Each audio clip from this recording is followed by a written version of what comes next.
En el año de 1910, Buenos Aires se prepara para los festejos del primer centenario, pero no sabía a lo que se iba a enfrentar.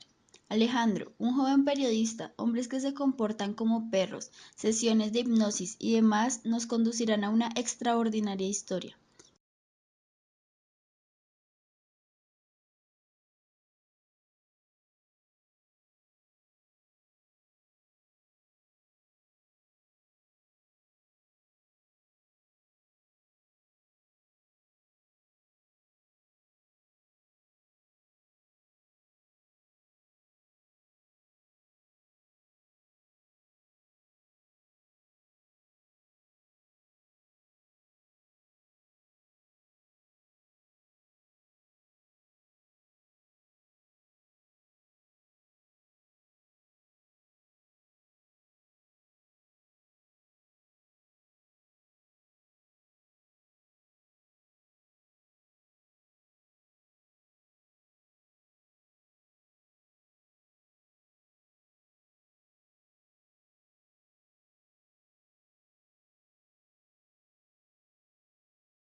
Caminar por las calles de Buenos Aires se hacía cada día más difícil. Las veredas angostas, los hombres malhumorados con ríos de sudor corriendo debajo de sus sombreros, los canillitas afónicos de tanto vocear sus diarios, los vendedores ambulantes balbuceando ofertas, los grupos de niños jugando a la tapita o a la rimada volvían imposible la tarea más básica que pueda realizarse en una calle. Alejandro avanzaba a codazo limpio, no había otra forma de continuar.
Las únicas merecedoras de piedad ante los codos de Alejandro eran las mujeres.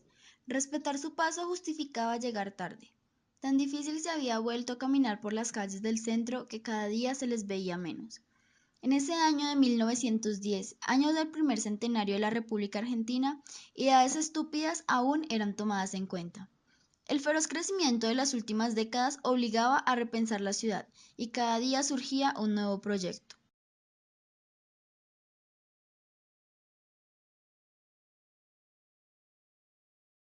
Los Anuar vivían cerca de la estación Constitución.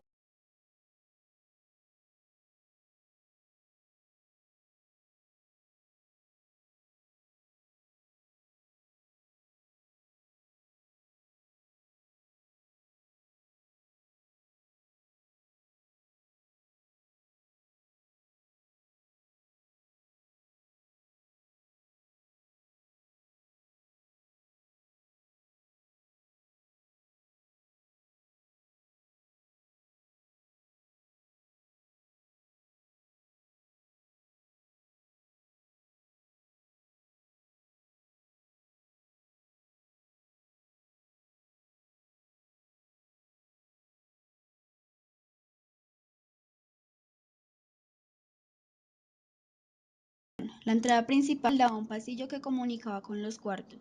Al fondo se veía el patio con una parra, la decoración típicamente árabe. Omar y Alejandro se encontraban en el salón principal. Alejandro no terminaba de saber qué hacía allí exactamente. Se había visto arrastrado por Omar hasta su casa.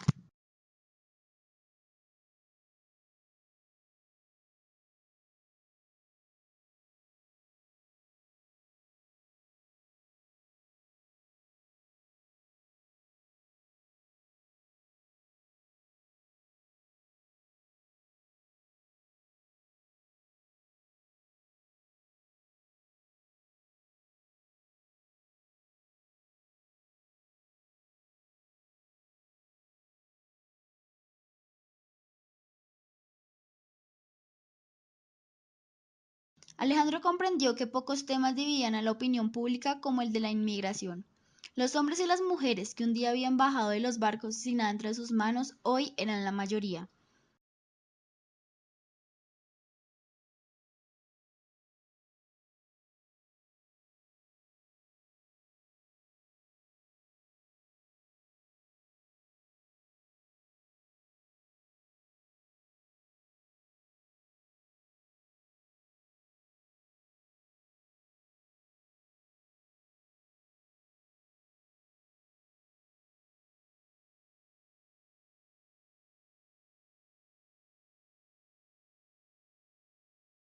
Omar le explicó que su hija fue robada cuando era niña y que recientemente regresó a casa. Tenía que comprobar si realmente era ella. En el momento del secuestro, los policías no se preocupaban demasiado por el caso. Con el tiempo, los Anuar compraron una casa, sin embargo, nunca fueron felices.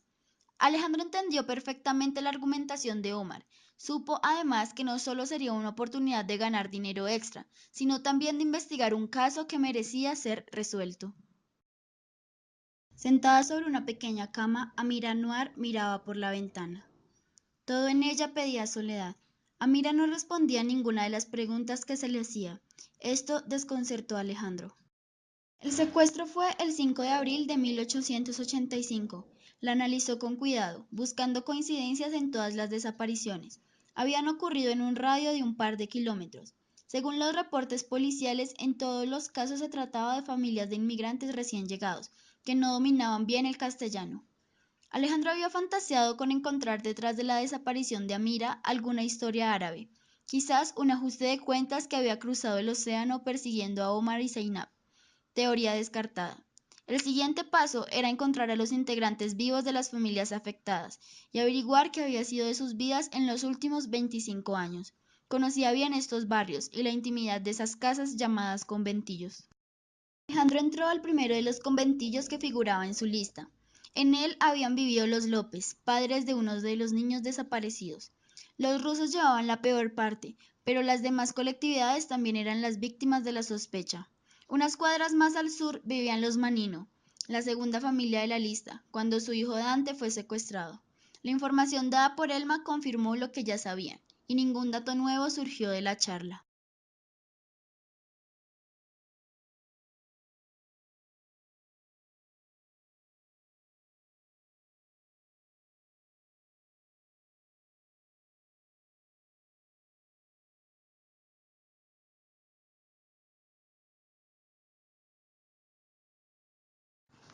Alejandro continuó recorriendo las direcciones que le faltaban visitar. La siguiente familia eran los Chernovich, inmigrantes rusos.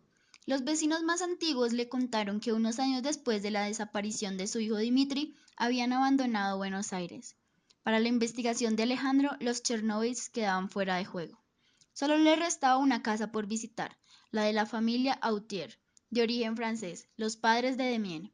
Lo que Alejandro descubrió le sorprendió. El señor Autier mostraba duda y amargura en su rostro.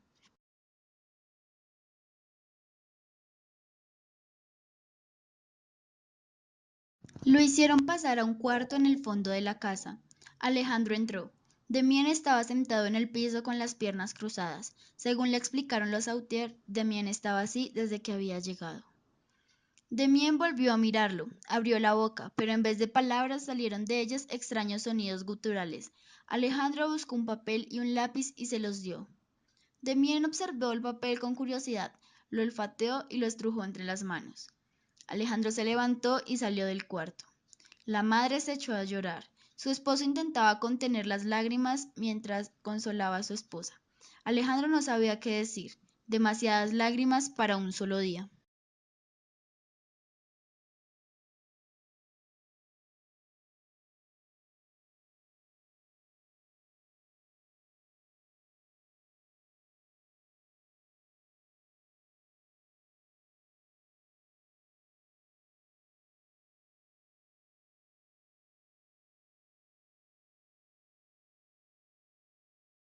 Era domingo y no tenía planes. Visitar a Omar y ponerlo al tanto de las novedades le daba una buena excusa para verla. Al llegar, los Anuar lo recibieron con amabilidad. Preguntó por las actividades de Amira durante la última semana. No había mucho cambio. Cuando entró al cuarto, Alejandro la halló en una posición muy similar a la de la primera vez. Amira desconocía la existencia de los zoológicos. Con el permiso de Omar y Zainab, Alejandro se llevó de paseo a Amira. Caminaron por la avenida Sarmiento, muy concurrida para ser domingo. Familias, grupos de amigos y parejas tomadas del brazo cruzaban ante ellos. Amira los miraba inalcanzable.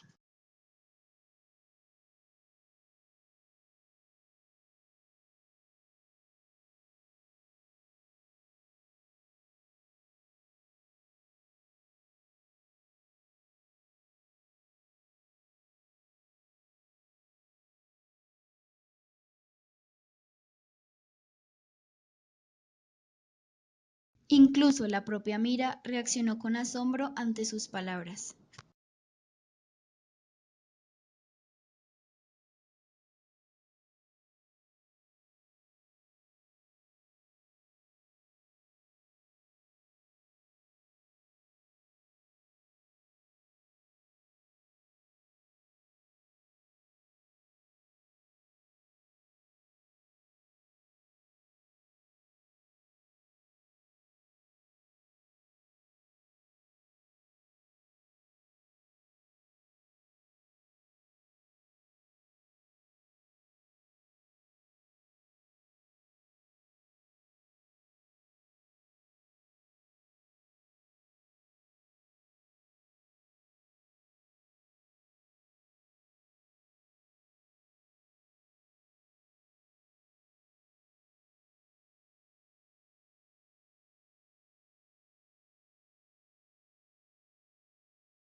Su escritorio era un desastre. Bastaba con ausentarse un día de la redacción para que al volver su mesa de trabajo hallase a punto de desbordar. Alejandro fue ordenando su correspondencia. Un único papel que llamó su atención era una invitación a una charla a realizarse esta misma tarde.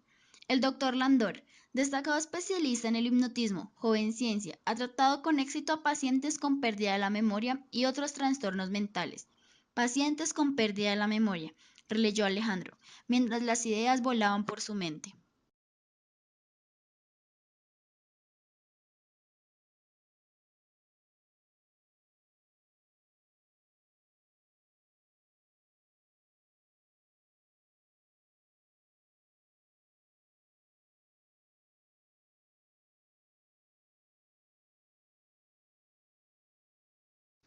Apareció completamente vestido de negro, pelo loco un poco más largo de lo recomendable. Se lo veía algo desaliñado para dar una conferencia.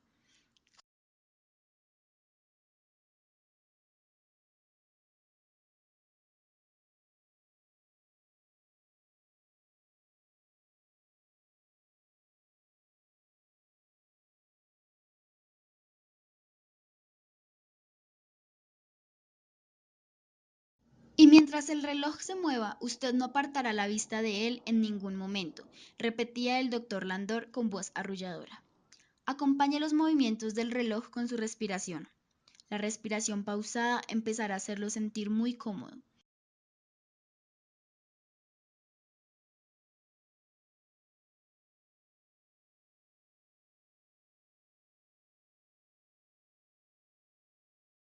A continuación se encontró persiguiendo una sombra en el patio de su casa paterna. Clac hacia el piso, clac. El bastón de plata. Papá. Cuando despertó, Alejandro estaba de pie. Aún no recordaba haberse movido. Sus ojos vidriosos contemplaban a una multitud que reía con ganas. Se dio vuelta y encontró a Máximo Landor, todavía sentado y con el reloj en la mano. Alejandro le había pedido un recuerdo perdido y Landor se lo había dado.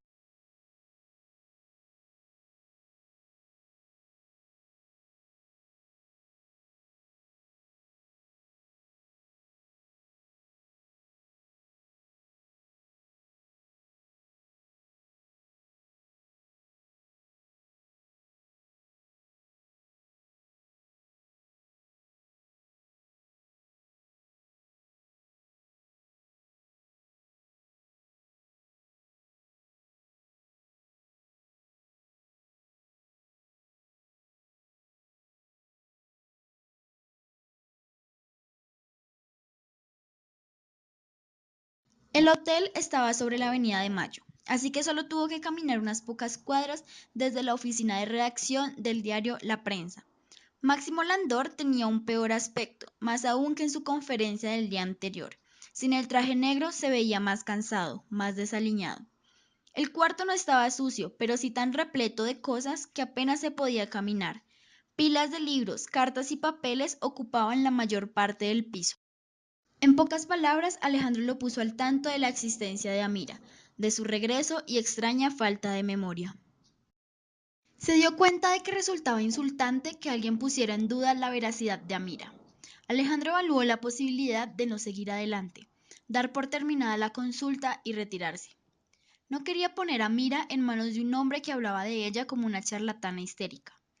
De cualquier manera, Máximo Landor podía aportar una nueva mirada. Alejandro supo que iban a entenderse bien a pesar de sus extravagancias. El doctor Landor había terminado por simpatizarle. No creía que por eso fuera un buen profesional, pero valía la pena intentarlo.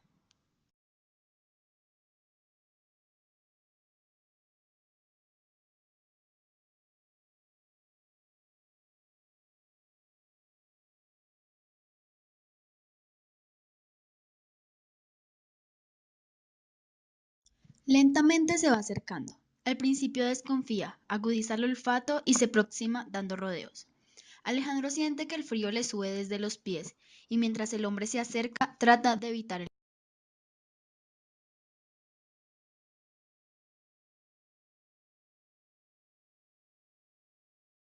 Tiene un olor nauseabundo, el cual Alejandro no resiste más y como puede se libera. Afuera, Alejandro vomita. Al levantar la cabeza se encuentra con la sonrisa muerta del padre de Dimitri. El doctor Landor aceptó la propuesta de Alejandro.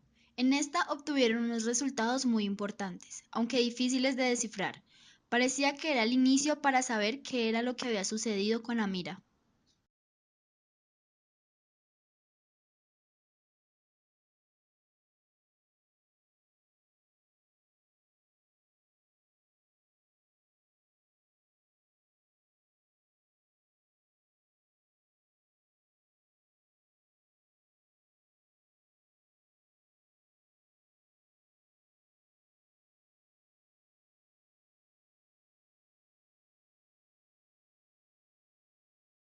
Alejandro rehacía en su mente la sensación de hipnosis de Amira.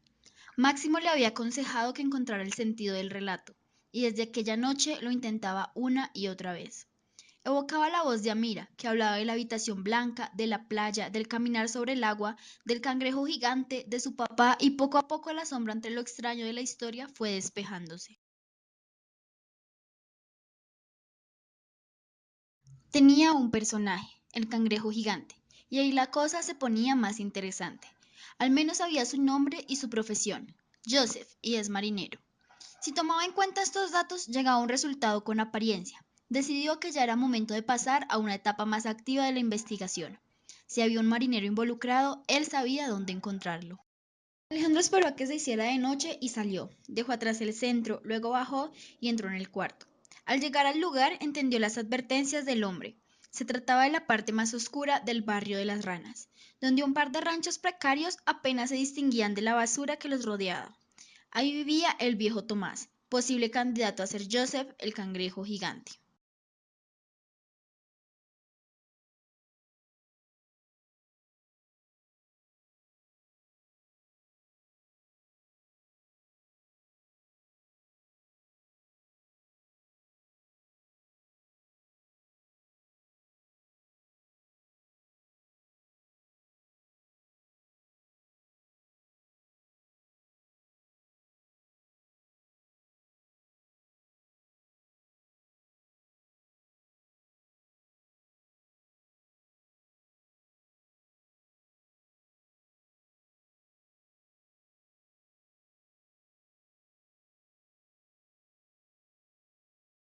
Alejandro se le paró al frente. Pensó que probablemente ese hombre no tenía nada que ver.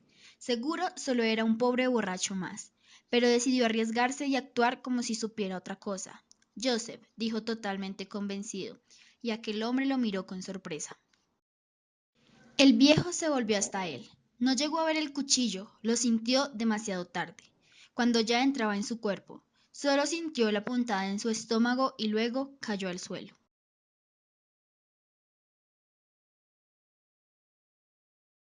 Luego de dejar a Mira en casa de los Anuar, Alejandro volvió a lo de Máximo.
Luego de dejar a Mira en casa de los Anuar, Alejandro volvió a lo de Máximo. Los dos daban vueltas por el cuarto, tirándose a ratos en algún sillón, estrujándose el cerebro para encontrar una solución. Además de Joseph, el cangrejo, y la fallecida Mary, nombró a un tal Félix y a un tal Brian. Máximo se puso de pie en un salto y comenzó a revolver sus papeles apilados en el piso.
Esa noche se emborrachó, no correspondía a otra cosa.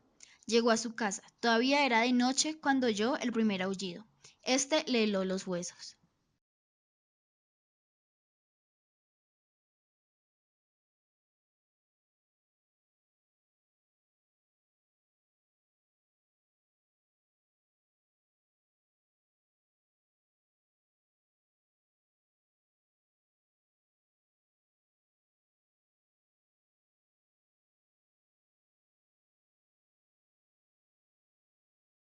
Alejandro no sabía si entrar a lo de Brian como parecía haberle indicado Dimitri.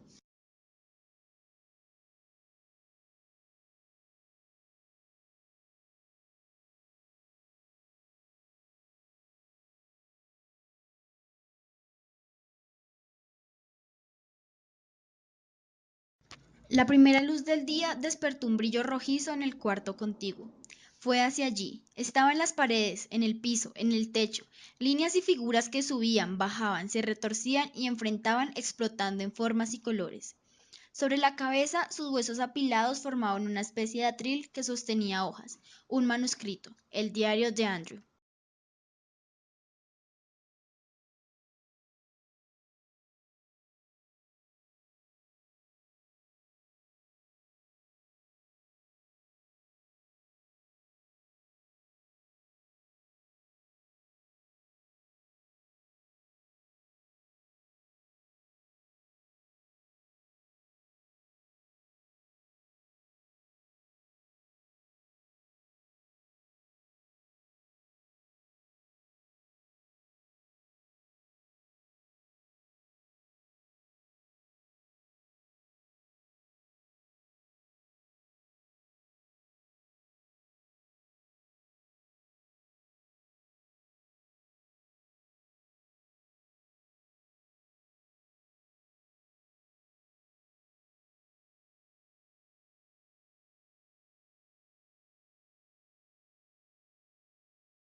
Alejandro terminó de leer el diario y lo guardó en un cajón de su escritorio, deambulando por las calles con el manuscrito aferrado contra su pecho. Sentado en su cama trató de imaginar a Andrew. Andrew había mantenido a sus niños encerrados, entre ellos a un muchacho a quien quiso convertir en asesino. Este le estaba devolviendo la atención con esas muertes.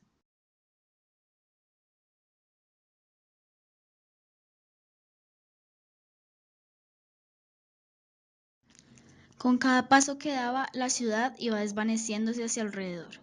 Ya no estaba en Buenos Aires ni en ningún otro lugar. Se encontraba atrapado en un territorio absurdo, nacido del diario de Andrew.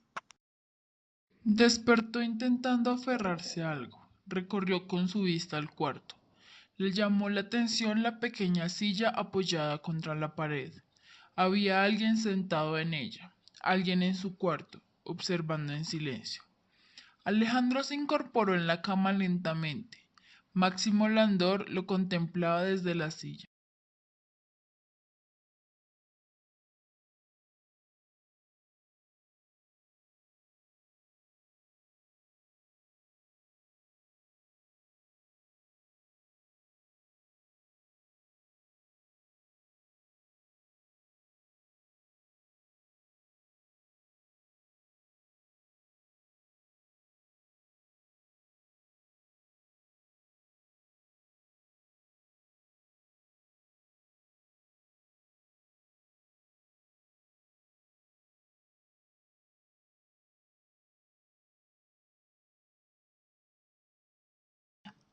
Bajaron a la calle.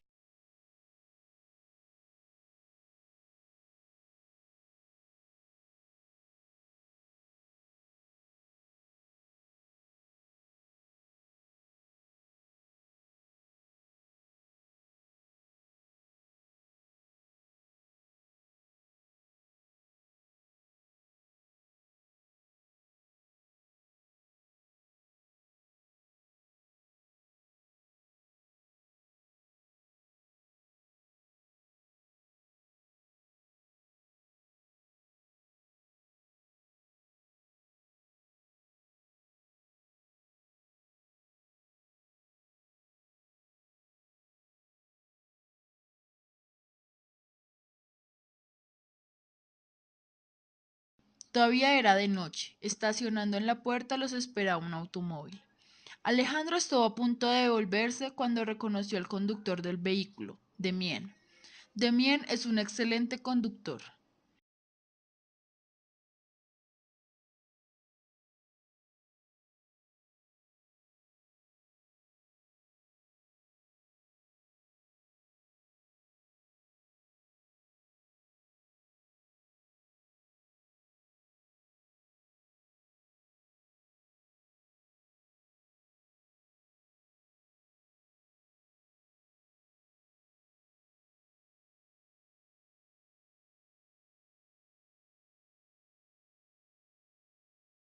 El vehículo se detuvo frente a una enorme casona. Se encontraba en Androgué.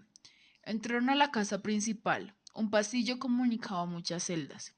Máximo apoyó su mano en el hombro de Alejandro y lo miró con cariño. Alejandro lo entendía, entendía el odio, el sufrimiento, el deseo de venganza. Lo que no podía era perdonarlos. Lo habían usado.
Cuando llegó a la casa lo encontró leyendo.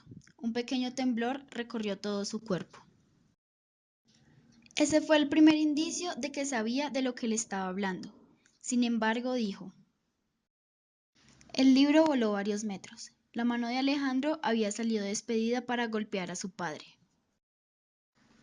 Al desenlazar la historia, el diario de Andrew fue hallado, donde describía detalladamente la operación desde su punto de vista, la manera en la que preparó cada cuarto, cada niño y todos los miembros de su equipo, la emoción que le provocaba el inicio del experimento, la importancia del aislamiento de todos ellos, la elección de cada uno para cada parte del experimento, la asignación de los colores para no llamarlos sujetos pero no aferrarse emocionalmente a ellos, la manera en la que negro sería criado para la violencia, marrón sería criado como un animal, azul en busca de un viaje espiritual, verde se educaría de la mejor manera posible y blanco sería un niño normal para comparar su vida con la de los demás.